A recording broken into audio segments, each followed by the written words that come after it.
Hello and welcome guys to EduCeption. In this video we are going to cover the lesson Waste Management of ICSE Class 10 Geography. Now in many of the books waste management is divided into 3 or 4 chapters, but we will cover the entire lesson in one video, this video. So I will tell you to watch this video till the end and I hope you understand waste management easily. If you do and if you like this video, do hit the thumbs up button. Share this video with your friends and subscribe to our channel EduCeption. If you want to get notified of all our videos, do hit the bell icon. Now let's start. Waste management. First of all, let me tell you guys that waste management is very simple. If you go through all the chapters and if you read thoroughly, then you will not face any problems while answering the questions you face from waste management.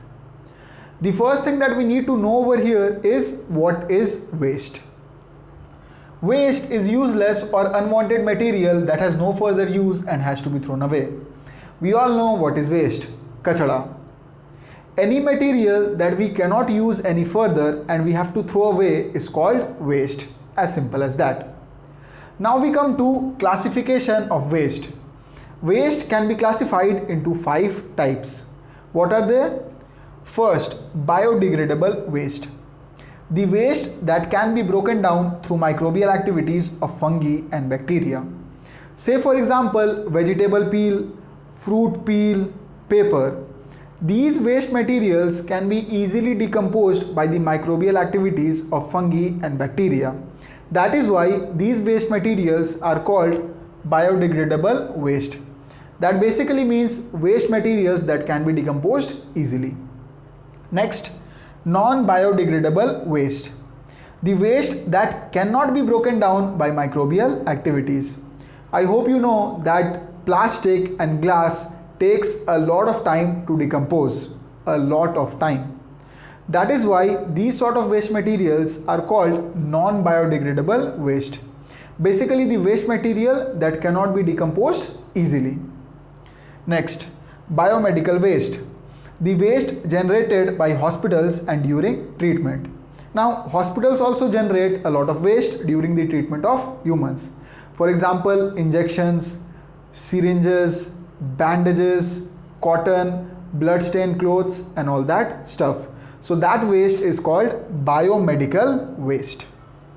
Next we come to toxic waste. Also called hazardous waste, it poses serious threat to the environment and humans. These are industrial, chemical, radioactive, etc. Now, the waste released by industries, the waste caused because of chemicals and radioactive waste. These type of waste is called toxic waste. Why? Because they are hazardous. That means they pose serious threat to the environment and to us. Next we come to non-toxic waste. The waste material that occurs naturally in the ecosystem, mainly of plant and animal origin. Basically the waste material that does not pose any threat to the environment or humans. The best example, leaves.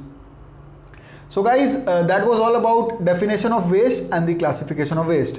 All this is very simple and we have been studying about all these since our previous classes. Now we will move on to the next thing. Moving on to sources of waste. First, domestic source. Now, domestic waste simply means the waste that we humans produce in our houses, from our kitchens, from our bathrooms and in our day-to-day lives.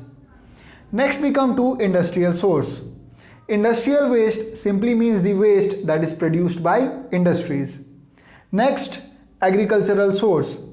Agricultural waste is the waste produced during agricultural activities. For example, crop residue, fertilizers, pesticides, and the waste produced in food processing units. Next we come to municipal source. Municipal waste basically means the waste of a city. It refers to sewage. Next we come to hospitals. Now I explained biomedical waste to you. So I hope you know that hospitals produce a large amount of waste. For example, syringes, injections, bandages, etc. Then finally we have radioactive waste. Nuclear power plants produce a large amount of waste. This waste is very hazardous because it is radioactive in nature. So guys, these were the sources of waste. There are a few other sources also, but I have mentioned all the important ones over here. Now we come to the concept of waste management. The process that involves collection of waste, reduction of waste, recycling, proper disposal of waste, and the transformation of waste to any useful resource. Waste management simply means how we handle waste so that it does not cause any problems to the environment and to humans. It basically refers to the collection of waste, then to the reduction of waste, then whether or not we can recycle the waste, then the proper disposal of waste so that it does not cause any problem, and finally whether or not a particular waste can be used as a useful resource. So guys, that is the concept of waste management. Now we will move on to the next thing. Moving on to the impact of waste accumulation. The first point, spoilage of landscape. It refers to the heaps of garbage and trash in urban cities left untreated. It causes severe damage to the environment and becomes a breeding ground for insects, flies, and mosquitoes. It can also spread infectious diseases. Now, in many urban cities, you will find heaps of trash and garbage lying here and there. Now, these heaps of trash and garbage are very harmful for the environment, for humans, and for other animals also. First of all, it looks bad. Secondly, it smells bad. And then it becomes a breeding ground for flies and mosquitoes, and hence causes the spread of many infectious diseases. That is why spoilage of landscape is caused because of waste accumulation. Now we come to the second point, which is pollution. Large piles of garbage and overflowing dumpsters lead to the pollution of air, water, and soil. Air pollution. Waste toxic gases causes air pollution and further causes acid rain, global warming, and smog formation. We all know about air pollution. The waste toxic gases that are released from industries and factories cause air pollution, and they further cause, first of all, acid rain. The NO2, nitrogen dioxide, and SO2, sulfur dioxide, present in our environment mixes with the water in the atmosphere and causes acid rain. Then global warming. We all know about global warming. Global warming is caused because of the greenhouse gases that are released from factories, industries, and vehicles. And finally, smog formation. The mixture of fog and smoke is called smog. Smog is a very big problem for Delhi right now. Now we come to water pollution. Domestic waste, municipal sewage, liquid chemicals, and other toxic waste materials cause water pollution. It is very dangerous for marine life. Now, almost all the sewage that is produced in a city gets released into a river. That makes the river very polluted.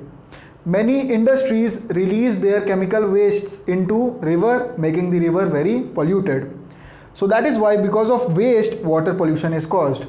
Adding to this, you may find near you or in your cities or villages that in many of the ponds, people throw a lot of garbage. I don't know why. And that causes a lot of water pollution, and it is also very dangerous for marine life. And we all know the condition of Yamuna right now. Now we come to soil pollution. Soil pollution usually results from the disposal of solid and semi-solid waste by industries, agricultural activities, and etc. So whenever any solid waste or semi-solid waste is disposed on a particular ground, that soil becomes polluted and the soil has left no further use.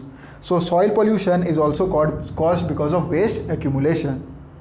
Okay guys, now we will move on to the next points. Moving on to the third point, health hazards. Accumulation of waste poses serious threat to humans.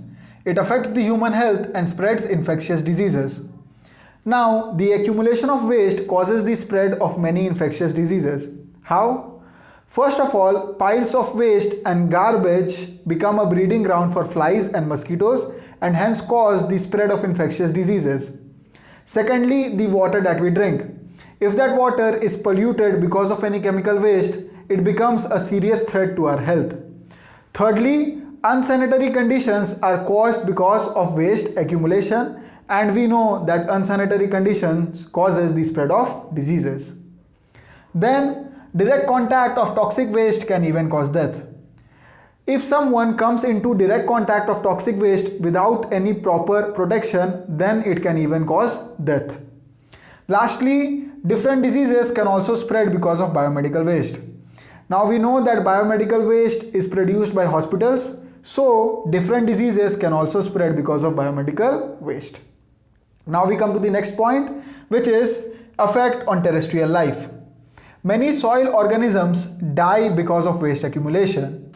The threat of diseases that is posed to humans because of waste accumulation is also applicable for animals. Many animals consume plastic and other waste materials. This leads to serious health issues and even death. Now, wherever waste accumulation takes place, if it is an open ground, then the soil gets polluted. And if the soil gets polluted, it causes the death of many soil organisms. Then, the threats that we face because of waste accumulation, animals also face the same threats and diseases.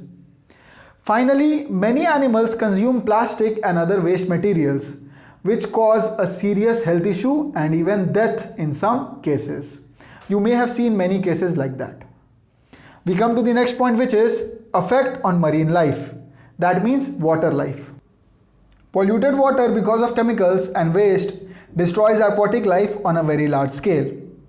Now, when chemicals and other waste materials are introduced into any water bodies, the water becomes polluted.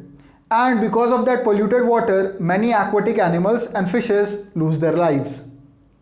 Also, the accumulation of waste near water sources like ponds and rivers poses a serious threat to marine life. Like I told you that many people throw garbage and waste materials into rivers and ponds. Now, these waste materials and garbage are very harmful for the marine life present over there. Now guys, with the end of effect on marine life, we come to an end of impact of waste accumulation. Now we will move on to the next topic. Moving on to need for management of waste. Now, a little while back in this video, I explained you the concept of waste management. Now we will learn that why do we need it. First, the rapid growth of population and industries has increased the amount of waste we produce to a very large amount. We all know that we humans produce a large amount of waste from domestic sources as well as from industrial sources. This large amount of waste has to be transported properly, has to be accumulated properly, and has to be dumped properly. The answer to all this? Proper waste management. Next, increasing urbanization leads to overcrowding of cities. This has caused a lack of space for the safe disposal of waste. Now, with increasing urbanization, the space in cities is decreasing. So we need a proper method for the transportation and safe disposal of waste. The answer to this? Proper waste management. Next, waste accumulation leads to unsanitary conditions and also causes the spread of many infectious diseases. Now, if we leave trash, garbage and waste lying around us, it will cause a lot of problems for us as well as for the environment. So, the safe transportation and safe disposal of waste is required, and the answer to that, like I told you, proper waste management. Also, it is very important for us because to protect ourselves from infectious diseases, we have to stay in very sanitary conditions. For that, we need waste management. Next, we are depleting natural resources at an alarming rate. That is why we need to find ways of reusing and recycling waste. Now, this is also a very big problem. We are depleting our natural resources at an alarming rate. That means a very high rate. So we will have to start utilizing the waste, we will have to start reusing it, and we will have to start recycling it.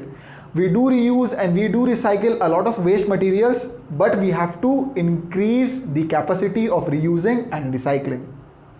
Next, and the last point over here, e-waste is becoming a big problem as it is very harmful for the environment.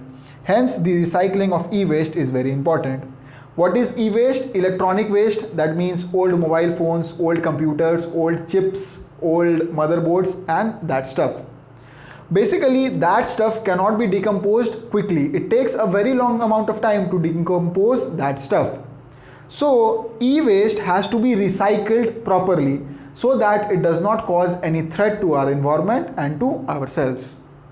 Okay guys, so those were the need for the management of waste. There are many other needs that may be present in your book, so you can study them too. Now we will move on to the next topic. Moving on to methods of safe disposal of waste. The first method, segregation of waste. Segregation of waste means the division of waste into different categories like biodegradable, non-biodegradable, biomedical, etc. The segregation process helps to identify the waste materials that can be recycled. It also helps to identify the waste that has to be treated before disposal. I hope you get the meaning of segregation. Segregation of waste simply means the division of waste into different categories. It is a very useful process. How? By the help of segregation of waste, we can identify waste materials of different categories. For example, first of all, we can identify the waste materials that are biodegradable and can be easily disposed. Secondly, we can identify waste materials that can be recycled or reused so that we can reduce the waste amount. And thirdly, we can also identify waste materials that need to be treated before disposal so that they do not pose any threat to the environment, to humans or to any other plants or animals. That is why segregation of waste before disposing waste is very, very important. Now we move on to the second method, which is dumping. Dumping is the process of disposing waste in open low-lying areas far from the city. These areas are called landfills. Landfills should be properly managed because the risk of contamination of surrounding water supplies is very high. I hope you guys have seen landfills. Landfills simply mean an area where waste is disposed, and the process of disposing waste into landfills is called dumping. Now, landfills are constructed in low-lying areas. That means areas that have a natural depression so that high mountains of waste do not form. Adding to that, landfills have to be managed properly. There are two reasons behind that. One reason is mentioned over here, because landfills can contaminate the surrounding water supplies, which will create a big problem. Secondly, methane gas is released from landfills. That is why landfills have to be properly managed. Now we move on to the third method, which is composting. It is an aerobic method of decomposing of organic waste. Waste products like tree leaves, grass, vegetable peel, paper, etc. can be converted to useful manure by the process of composting. It greatly helps in the reduction of waste, and the manure produced helps to increase the fertility of soil. What is composting? Composting simply means the process by which we can convert organic waste into useful manure. Let me explain you the entire process. First of all, organic waste materials like tree leaves, grass, vegetable peel, fruit peel, paper, etc. are collected. They are then disposed into a composting unit. Then bacteria and fungi start their work, and after a period of time, the waste materials, the organic waste materials, they get converted to useful manure. That basically means useful fertilizer. Now composting is very, very important because of two things. First of all, it reduces the waste amount. Secondly, it also helps us to obtain useful fertilizer that can fertilize the soil. So guys, that was all regarding composting. Now I will suggest you to read more about all the three methods because many more things will be mentioned in your book. Now we will move on to the next topic. Moving on to the last topic of this video. Reduce, reuse and recycle, the 3 R's. Reducing the use of non-biodegradable materials like polybags and plastic. Now, we all know that at some point of time we will have to stop using non-biodegradable materials like plastic and polybag because they do not decompose. Humans will be long gone, but plastic will not go anywhere. Next, promoting awareness to replace and ban materials like plastic and thermocol. Now, we should promote awareness to replace materials like plastic bag and thermocol with cotton bag, cloth bag or paper bag. Basically the materials that can be recycled easily or decomposed easily. Next, household organic waste, that is vegetable peel, fruit peel, garden waste, etc. can be reduced by making compost. Now I explained you the process of composting. It is very good for two things. First of all, to reduce waste, and secondly, we also obtain useful fertilizer. So organic waste materials like vegetable peel, fruit peel, garden waste, paper, etc. should be composted. Next, repairing of products should be promoted instead of purchasing new products. Now in many households you may see that if any product or items get damaged, then they replace it. Now it's better to repair those items because of two things. First of all, it will help you save money. Secondly, it will reduce waste. Next, clean paper should not be wasted. Guys, please do not waste clean paper and write on both sides of paper. Unused pages of old notebooks can be used to make new notebooks. Now if you have any old notebooks and if there is any unused pages present, those unused pages can be used to create new notebooks. So do that. Next, recycling should be promoted on a large scale. We all know that recycling is very important and it should be promoted on a very large scale. Next, currently we recycle metal, plastic, glass and paper on a large scale, but we will have to increase the scalability and for other products also. Finally, use of organic fertilizer should be promoted over the use of chemical fertilizer. It is good for everyone, for us, for the crops and for the soil. Now guys, I would like to say that हम सबको स्वच्छता की ओर एक कदम बढ़ानी पड़ेगी. With the end of 3 hours, we come to an end of the chapter Waste Management. Now many more details are present in your book, so I will suggest you to go through all those details also.